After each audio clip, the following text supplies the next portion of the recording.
En plus du fait que j'avais complètement zappé, parce que je suis un mauvais élève mais je savais que j'avais pas trop le temps, de m'en occuper. Parce qu'en ce moment, j'ai une grande obsession et vous savez que moi, j'aime bien parler des choses qui m'obsèdent et qui me passionnent. C'est un jeu auquel j'ai investi parce qu'il était en solde et je me suis dit: «Tiens, pourquoi pas?» Maintenant, ça fait un moment qu'il est sorti. Il a fait, pas mal controverse à sa sortie parce qu'il était très buggé ce jeu et je me suis dit: «Bah, pourquoi pas lui laisser une chance après le temps? Maintenant, il doit être bien patché et je vais pouvoir en profiter». Donc j'ai acheté Cyberpunk 2077 il y a, Ouh, peu de temps et nice. heu et ça faisait longtemps que j'avais pas été addict à quelque chose.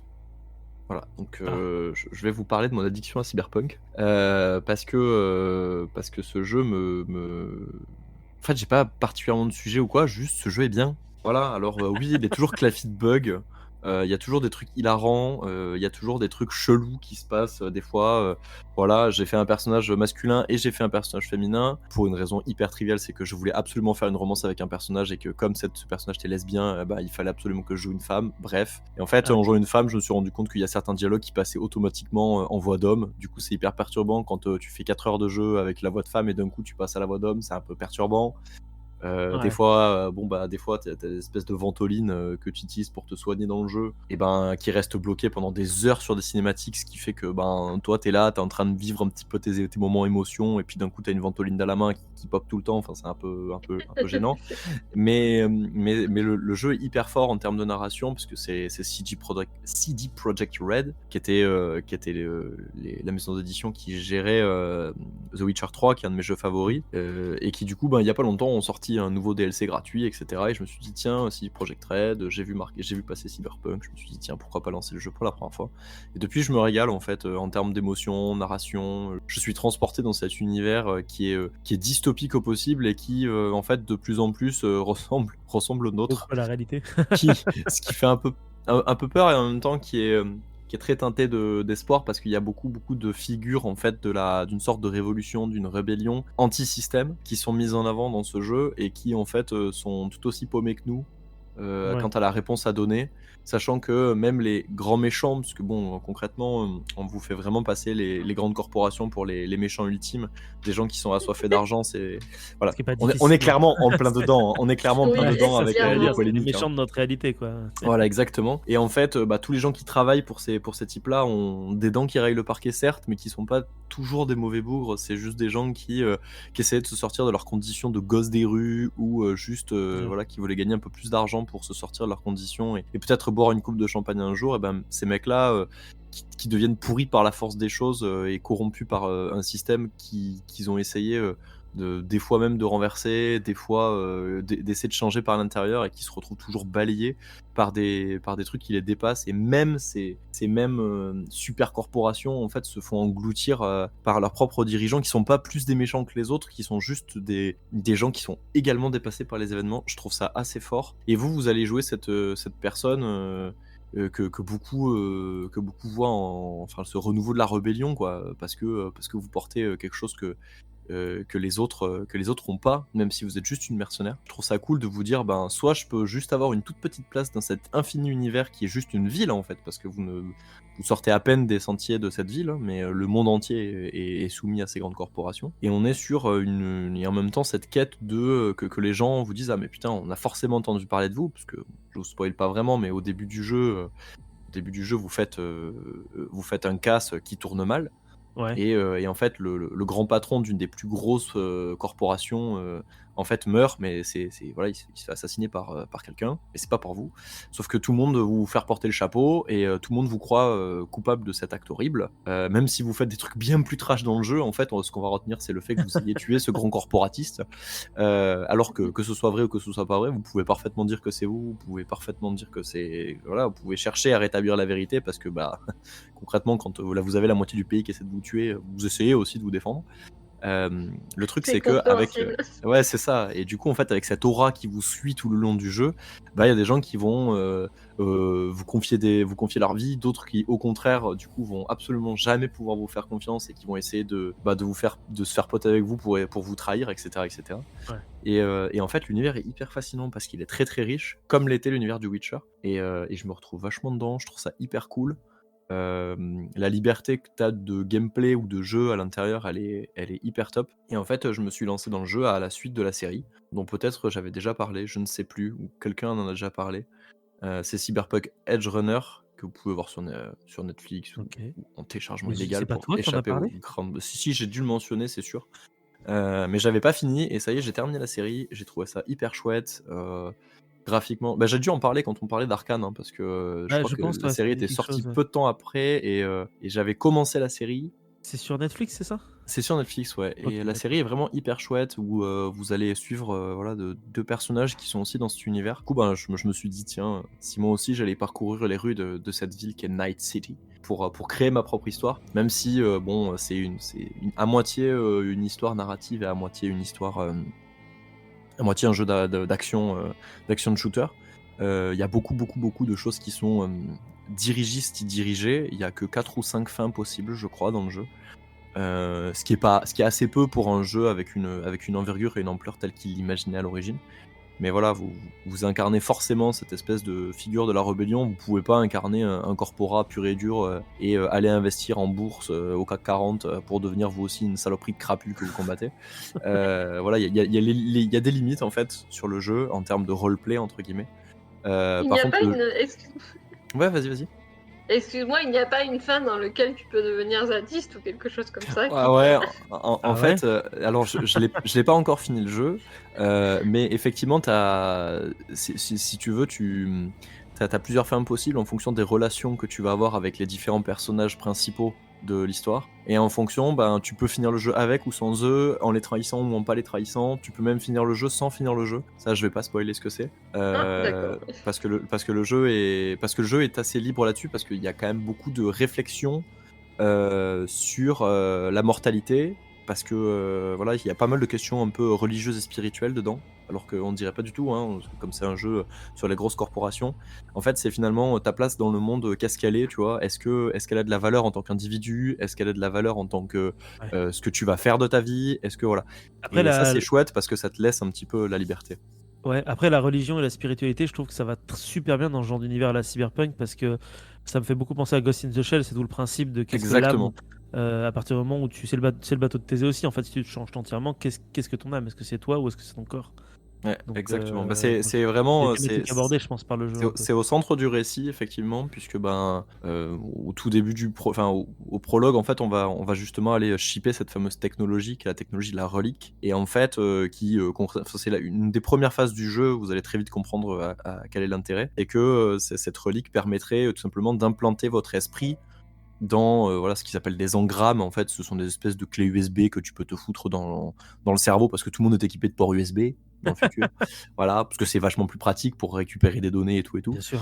Et en fait, du coup, cette relique te permettrait de créer une copie virtuelle de tes pensées, sur cette clé pour que les gens après ta mort, ben, puissent avoir un souvenir de toi qui puisse perdurer et voire même, une sorte de présence de toi parce qu'elle aurait copié ton caractère et Forme de cetera. conscience, quoi. Sauf que voilà, nous, dans le jeu, on va beaucoup plus loin que ça puisque la Ouais. fameuse relique que tu vas choper est une relique améliorée et voilà et on va se retrouver, je dis rien ni à personne, mais pour ceux qui ont suivi un peu l'actualité et qui se sont un tout petit peu intéressés au jeu, vous savez dès les trailers que, eh bien, un personnage qui s'appelle Johnny Silverhand qui est, joué et qui est modélisé sur les traits de, Keanu Reeves, La classe. va très vite être un personnage principal, et on va dire un personnage omniprésent pour vous et il a beaucoup à voir avec cette, relique.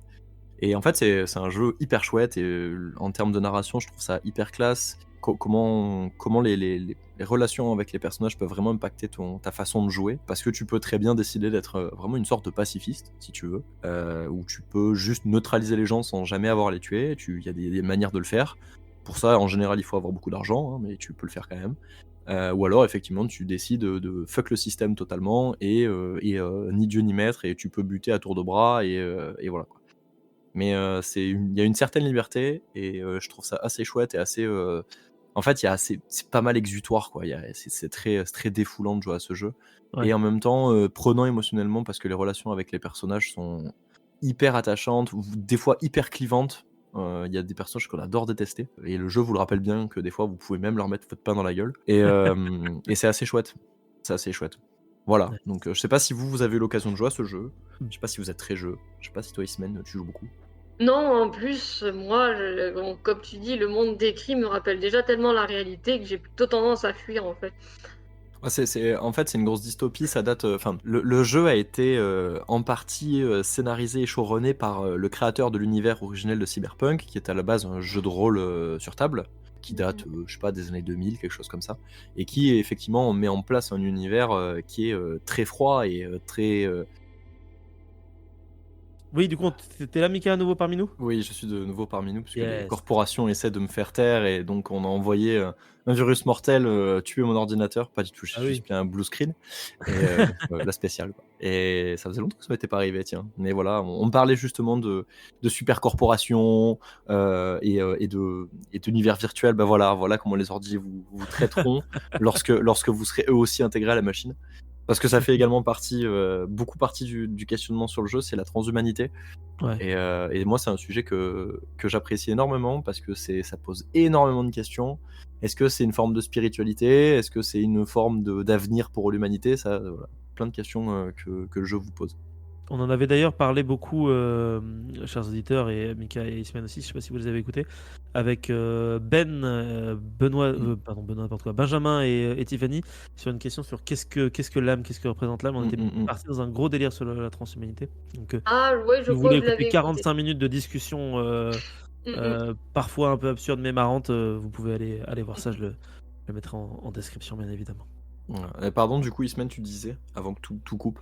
Ah non, moi je disais qu'en fait, comme toutes ces questions sont déjà trop présentes dans le quotidien et je m'y intéresse, au contraire, pour tout ce qui est les loisirs, j'ai besoin de décompresser, donc je vais partir en arrière.